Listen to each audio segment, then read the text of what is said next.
Halo guys, selamat datang di channel Kakak Pertama. Mimin doakan kalian semua dalam keadaan sehat dan tetap bersemangat di sepanjang hari ini. Ini adalah video alur cerita komik dengan judul Kelahiran Kembali Kultivator Abadi. Di awal video ini, Mimin menyampaikan permohonan maaf terlebih dahulu, dikarenakan slide gambar komik dalam video ini terkadang akan sedikit berbeda dengan alur ceritanya. Namun Mimin berharap kalian bisa tetap terhibur dan menikmati video ini. Oke baiklah, tak usah berlama-lama lagi, kita simak aja alur ceritanya. Selamat menonton guys!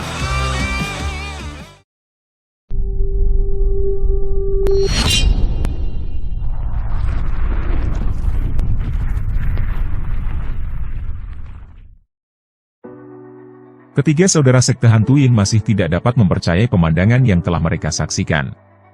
Dalam waktu kurang dari 10 menit, Chen Fan telah mengalahkan ular Yin raksasa, yang selama ini ditakuti oleh sekte mereka. Apakah dia seorang manusia? Mu Hangshan meringis tak percaya. Orang-orang di luar lembah menyaksikan semuanya dengan mata kepala sendiri. Dia bukan manusia. Dia adalah immortal, kata Wu Shanhe menimpali. Setelah menebas kepala ular Yin yang berakhir dengan kematiannya, Chen Fan melayang di udara sambil berjalan turun ke tanah, seolah sedang menuruni tangga yang tak kasat mata. Pedang sihir berwarna emas, dengan segala simbol dan aksaranya telah terbang dan tersedot kembali ke dalam jimat giok sumsum. Nama mantra sihir itu adalah pedang sihir bela diri sejati. Butuh 7 hari bagi Chen Fan untuk menanamkan kekuatan sihir dalam jimat giok sumsumnya. Namun, teknik ini sangat membebani esensi sejati seseorang. Berkat dorongan dari pil pengumpul esensi yang telah dia telan sebelum serangan, dia mampu mempertahankan output esensi sejati yang kuat selama pertempuran. Jika guruku Changqin ada di sini, dia akan bisa membelah matahari menggunakan gerakan yang sama persis. Chen Fan mengingat kekuatan yang dia miliki saat hatinya dipenuhi dengan nostalgia kesedihan. Dia bertanya-tanya, berapa lama dia akan mencapai tribulasi transendensi dalam kehidupan ini. Melihat Chen Fan telah mencapai tanah, semua orang akhirnya yakin bahwa bahaya telah hilang. Tuan Si menarik napas dalam-dalam dan menahan spirit Qi di dalam syarafnya. Dia berhasil memberi hormat kepada Chen Fan dengan penuh penghargaan. Terima kasih atas penyelamatannya, Yang Mulia. Saya akan selamanya mengingat hari ini dan membayar hutang saya dengan cara apapun yang Anda inginkan. Master Wu dan Asiu mendatangi Chen Fan dan mengucapkan selamat atas kemenangannya. Bagi Asiu, sejak dia melihat kemampuan Chen Fan di turnamen bela diri, kekagumannya tak pernah surut. Itulah kekuatan guru. Dia bahkan bisa membunuh ular raksasa yang menakutkan. Tiba-tiba, dia mendengar suara wanita berbicara dengan tajam. Chen Fan, kenapa kamu tidak bertindak lebih cepat? Zheng Anqi menyerbu ke arah Chen Fan dengan api di matanya. Ketika dia dekat dengan Chen Fan, dia berhenti dan menunjuk dengan jarinya. Jika kau melakukannya lebih awal, pengawalku tidak akan mati. Kamu bertanggung jawab atas semua kematian. Apa katamu? Tuan Chen telah menyelamatkan hidup Anda, dan Anda menyalahkannya karena tidak bertindak segera. Dasar tidak tahu malu. Asiu balas menghardik gadis itu dengan panas. Tuan Si terkejut dengan tuduhan gadis itu, dan senyum canggung muncul di wajahnya. Nona Zheng, kita seharusnya tidak meminta lebih dari Tuan Chen yang abadi. Dia telah menyelamatkan hidup kita. Jangan terlalu banyak menuntut. Chen Fan menampilkan ekspresi tenang di wajahnya. Nona Zheng, mengapa saya harus peduli dengan Anda? Apa kau kira kita punya hubungan pertemanan atau semacamnya? Itu bukan urusanmu ketika aku mau melibatkan diri atau tidak. Wajah Zheng Anqi mengeras saat dia terkejut oleh keterus-terangan kata-kata Chen Fan. Setelah beberapa saat, dia berbicara dengan suara tenang dan dingin. Baiklah, mari kita lanjutkan. Karena kamu telah membunuh ular itu, maukah kamu menyingkir dan membiarkan kami mengambil obat dari danau? Oh, jadi kalian ada di sini untuk obat? Chen Fan mengaitkan tangannya di belakang dan kemudian melanjutkan, mengapa saya harus membiarkan Anda mendapatkan obatnya? Kau pikir kolam Yin itu adalah milikmu? Wajah Zheng Anqi memerah, dan dia menatap Chen Fan dengan marah. Apakah kau akan menghentikan kami? Kolam ini juga bukan milikmu. Mengapa Anda tidak membiarkan kami mengambil obat? Chen Fan mengabaikan gadis itu, dan dia melirik kepada dua bersaudara sekte hantu Yin. mulai hari ini, kolam naga yin milik saya. Apakah kalian setuju? Dengan kematian ular yin raksasa, Chen Fan telah membuktikan kekuatan dan tingkat pencapaian dalam kultivasinya. Mendengar pertanyaan Chen Fan, Mu Hangshen dan Yan Zhengze bergegas menjawab. Kami Sekte Hantu Yin, akan mengikuti instruksi dari Tuan Yang Abadi. Chen Fan berbalik dan menahan pandangan marah Zheng Anqi dengan tenang. Kau tahu, kolam itu milikku sekarang. Kau harus pergi. Kolam naga yin tidak akan menerimamu. Zheng Anqi terpana dengan perkembangan itu. Dia merasakan simpul api naik dari perutnya ke tenggorokannya. Dia menggertakkan giginya saat darahnya mendidih di nadinya. Tidak pernah dia dipermalukan oleh siapapun sejak dia dilahirkan. Sebagai putri keluarga Zheng, dan pewaris aristokrat Inggris, dia adalah lambang kekuasaan dan keindahan. Sudah lama sejak Zheng Anqi pernah mendengar kata tidak dari siapapun, apalagi dihina. Zheng Anqi berteriak, apa yang menjadikannya milikmu? Saya tidak peduli. Bajingan. Anda pikir Anda sangat tangguh karena Anda tahu beberapa mantra sihir? Kita berada dalam masyarakat modern, dan tidak ada yang bisa mengalahkan aturan hukum. Wajah Tuan Xi memucat setelah mendengar penghinaan gadis itu. Buru-buru dia memperingatkan, Nona muda, kau sedang berbicara dengan Tuan Yang Abadi, yang baru saja membunuh ular raksasa dengan pedangnya. Jika Nona memprovokasinya, aku takut bahwa dia akan menghabisi semua orang yang berhubungan dengan keluarga Zheng. Chen Fan menatap Zheng Anqi dan berkata tegas, pergi. Apa yang kamu katakan? Zheng Anqi memutar matanya dengan tak percaya. Aku bilang, pergi. Hanya dari hadapanku. Chen Fan telah memasukkan suaranya dengan kekuatan sihir, sehingga ketika kata-kata itu masuk ke telinga Zheng Anqi, itu terdengar seperti ledakan. Kejutan itu mengejutkan gadis itu, kakinya lemas dan tubuhnya tersunjur jatuh di tanah. Tuan Xi berlutut dan memohon untuk hidupnya. Tuan Chen Yang Abadi, tolong maafkan dia. Dia tidak tahu siapa engkau. Maafkan dia karena sudah menyinggung Tuan. Kami akan segera pergi dari sini. Dia melirik pengawal wanita, memintanya untuk membawa Nona Zheng keluar dari lembah. Setelah beberapa waktu, hanya ada Chen Fan dan dua temannya yang berdiri di samping kolam di antara mayat. Chen Fan lalu memerintahkan kedua bersaudara Sekte Hantu Yin membersihkan area sekitar kolam dari mayat yang tergeletak, mengkremasi jenazahnya secara individu dan menempatkan abunya di guci. Rencana mereka adalah mengembalikan sisa-sisa ini kembali ke keluarga Zheng. Setelah melihat betapa melimpahnya spirit Qi Yin di sekitar kolam, Chen Fan berkeliling untuk menyelidikinya lebih dalam. Ternyata kolam tersebut terhubung juga dengan saluran air alami di sekitarnya, membawa ikan-ikan yang menjadi sumber makanan bagi ular Yin selama ini. Di kedalaman kolam, Chen Fan menemukan banyak kristal Yin dan tanaman sena. Tanaman itu adalah ramuan spirit yang berguna untuk membuat pil pembentuk jiwa. Kultivator menggunakan pil pembentuk jiwa untuk memperbaiki esensi immortal mereka. Pil itu juga bisa mempertahankan jiwa manusia yang telah meninggal. Dengan menggunakan teknik batin api, Chen Fan lalu memasak tanaman sena dan mencampurnya dengan bagian tubuh ular Yin yang telah diekstraksi.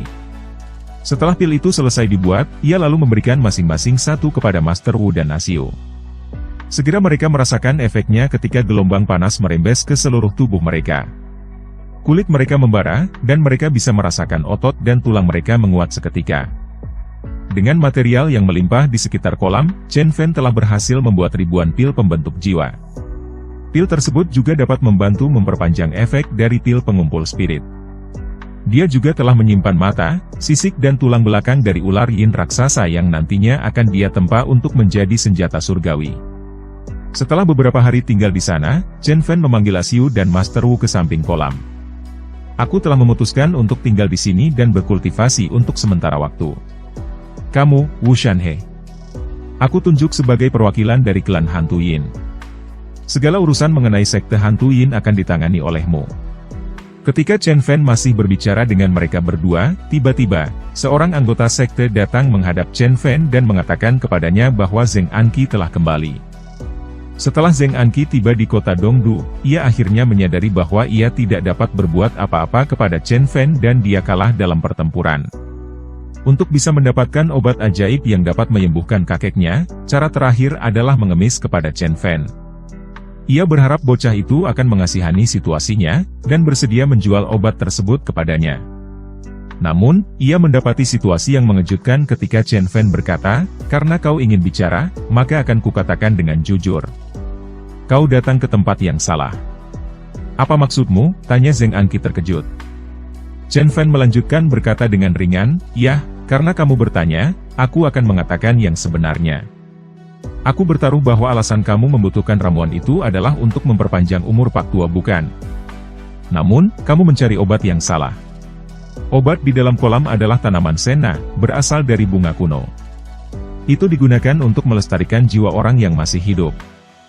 Obat itu tidak ada hubungannya dengan memperpanjang hidup. Jika kakekmu menggunakannya, kondisinya mungkin akan semakin memburuk." Wajah Zheng Anqi mengeras setelah dia mendengar kata-kata Chen Fan. Dia mencari pendapat Tuan Xi. Tuan Xi mengerutkan alisnya dan berpikir keras. Setelah beberapa saat, tiba-tiba dia mengetok kepalanya saat kesadaran menghampirinya. "Ya benar. Bagaimana mungkin kolam yang dipenuhi dengan spirit Qin dapat menumbuhkan tanaman berharga yang dapat memperpanjang umur seseorang?" Dia kemudian berbalik ke Zheng Anqi dan meminta maaf. "Nona Zheng, itu semua salahku. Catatan sekte kami memang menulis tentang ramuan ajaib itu, tetapi tidak mengatakan di mana lokasinya. Saya pasti membuat kesalahan karena terlalu cemas." Wajah Zheng Anqi dipenuhi dengan kekecewaan. Kolam Nagain adalah tempat terakhir yang menjadi harapannya untuk dapat menemukan obat ajaib yang bisa menyembuhkan sakit kakeknya. Dan mendengar otentifikasi Tuan Xi akan apa yang dikatakan Chen Fan, membuatnya kehilangan ide untuk langkah selanjutnya. Tiba-tiba, dia mendengar Chen Fan berbicara lagi. "Meskipun tanaman berharga seperti itu tidak ada di sini, tetapi aku memiliki pil untuk memperpanjang umur kakekmu. Benarkah? Apakah kau mengatakan yang sebenarnya?" Mata Zheng Anqi kembali bersinar dengan harapan. Chen Fan tersenyum dan mengeluarkan botol porselen dan memperlihatkan pil pembentuk jiwa di tangannya. Kemudian, ia memerintahkan seorang anggota sekte untuk mencari kelinci yang terluka. Chen Fan lalu memasukkan pil ke mulut kelinci yang terluka itu. Segera, kelinci yang terluka parah itu hidup kembali dan tampak seolah-olah benar-benar sembuh. Apakah ini semacam trik? Obat apa itu? Keraguan muncul di wajah Zheng Anqi saat dia menyaksikan efek luar biasa dari pil tersebut. Chen Fan tidak menjawab. Dia lalu mengeluarkan pil lain dan menyerahkannya kepada Tuan Xi. "Tuan Xi, Anda adalah kultivator kayu. Anda pasti tidak asing dengan obat ini." Tuan Xi tidak hanya mengolah unsur kayu tetapi juga berpengalaman dalam teknik pengobatan tradisional Tiongkok. Dia meletakkan pil itu di dekat hidungnya dan mengendusnya. Dan kemudian, dia menutup matanya dan berpikir sejenak. Ini diisi dengan energi kehidupan. Iya, ini adalah pil semangat yang dimaksudkan untuk memperpanjang hidup seseorang. Ini luar biasa. Dia berseru saat melihat Chen Fan dengan terkejut. Dia hanya membaca tentang pil seperti itu dalam gulungan kuno dan tidak pernah bertemu siapapun yang mampu menghasilkannya. Mata Zheng Anqi menyala saat wajahnya dipenuhi antusiasme. Chen Fan berkata, "Pil ini disebut pil arcane atau pil pembentuk jiwa. Dengan makan satu butir, maka pil ini mampu memperpanjang hidup orang yang sudah sekarat selama 10 hari. Ada 100 pil dalam botol ini, cukup untuk membuat kakekmu hidup lebih dari 2 tahun. Zheng Anqi dengan cepat berseru, "Baiklah. Saya akan membeli semuanya. Berapa harganya?" Suaranya sangat yakin. Sebagai 10 keluarga terkaya di Hong Kong, tentu saja uang bukan masalah baginya. Dia melihat Chen Fan mengangkat satu jarinya. 100 juta. Zheng Anqi menggertakkan giginya saat dia menginternalisasi harga yang tinggi. Harganya tidak masuk dalam imajinasinya, karena bahkan ginseng tingkat tertinggi biasanya hanya dijual seharga 10 juta. Transaksi kekuasaan yang lancar sangat bergantung pada keterlibatan kakeknya itu, dan oleh karena itu keluarga Zheng sangat membutuhkan untuk mendapatkan obat apapun yang dapat memperpanjang hidup orang tua itu. Zheng Anqi akhirnya mengangguk. "Oke. 100 juta akan saya beli." Master Wu terkejut. Baginya, itu akan membutuhkan seumur hidup untuk mengumpulkan beberapa ratus juta. Namun, bagi Master Chen, itu cukup dengan beberapa pil yang telah ia buat dengan santai. Bahkan ketika semua orang terkejut dengan perkembangan itu, Chen Fan menggelengkan kepalanya dan tersenyum. "Anda salah paham Nona Zheng. Maksudku adalah, 100 juta untuk satu pil. Apakah kamu sudah gila? Suara Zheng Anqi terdengar lebih seperti menjerit. Zheng Anqi tidak bisa lagi menjaga wajah tenang dan acuh tak acuh, dan pada saat itu, kejutan dan ketidakpercayaan terlukis di seluruh wajahnya. Dia memelototi Chen Fan seolah-olah dia sedang melihat orang gila. Apakah kamu tahu apa yang kamu bicarakan? Siapa yang akan menghabiskan 10 miliar yuan untuk sebotol pil? Tentu saja aku tahu berapa harganya. Saya bisa menghitung, kata Chen Fan dengan ringan. Tetapi kamu hanya bisa membeli pil ini dari saya, tidak ada orang lain di dunia yang akan memilikinya. Jika kau tidak mau, maka pergilah. Chen Fan lalu melambaikan tangannya ke arah Zheng Anqi dan menyuruhnya pergi dengan acuh tak acuh. Zheng Anqi terkejut dengan kata-kata Chen Fan. Dia ingin membantah bocah itu, tetapi kata-kata hanya menguap dari mulutnya. Meskipun keluarga Zhang mengklaim memiliki lebih dari 100 miliar yuan aset, tapi jumlah itu akumulasi dari anak-anak perusahaan keluarga Zheng yang tidak sepenuhnya ada dalam kendalinya. Keluarga Zheng sendiri, memiliki paling banyak 20 miliar yuan. Dan Chen Fan telah meminta setengah dari kekayaan keluarga Zheng, tidak heran Zheng Anqi sangat gusar. Namun dia mencoba menahan diri. Setelah memikirkannya sebentar dan dia menggelengkan kepalanya.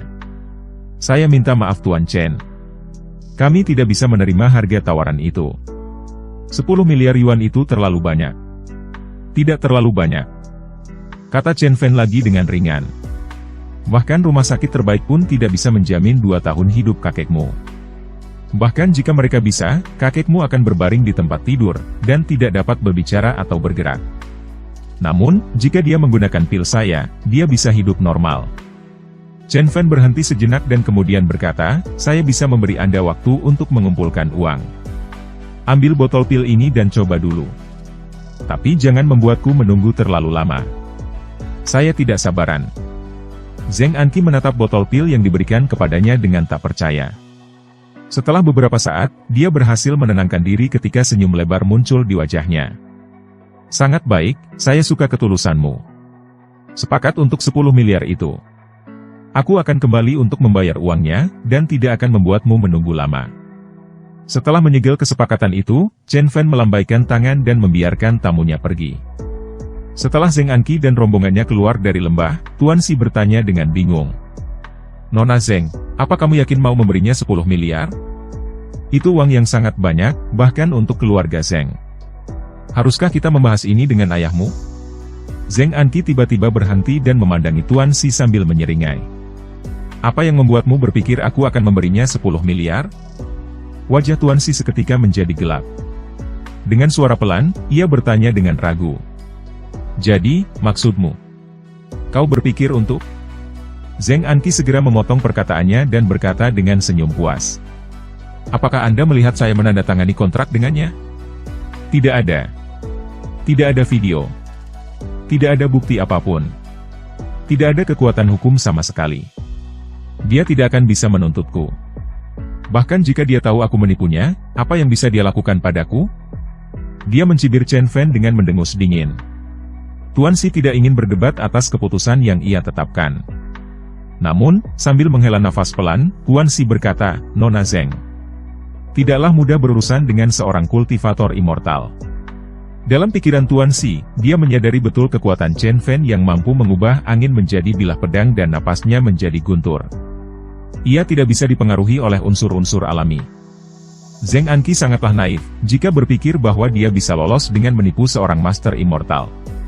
Dengan suara pelan, Tuan Xi bergumam, jika saya terus membiarkan Nona Zheng bertanggung jawab atas masalah ini, keluarga Zheng akan mengalami bencana dalam waktu singkat. Saya harus segera berbicara dengan Tuan Zheng ketika saya kembali ke Hong Kong. Dan, demikianlah akhir dari alur cerita pada episode kali ini. Terima kasih kepada kalian semua yang telah menyimak video ini sampai selesai. Tak lupa Mimin ucapkan terima kasih yang sebesar-besarnya, kepada semua yang sudah subscribe dan like channel Kakak Pertama ini. Sampai ketemu lagi di video-video berikutnya, semoga semuanya selalu sehat, tetap bersemangat dan diberikan rezeki yang berlimpah, amin.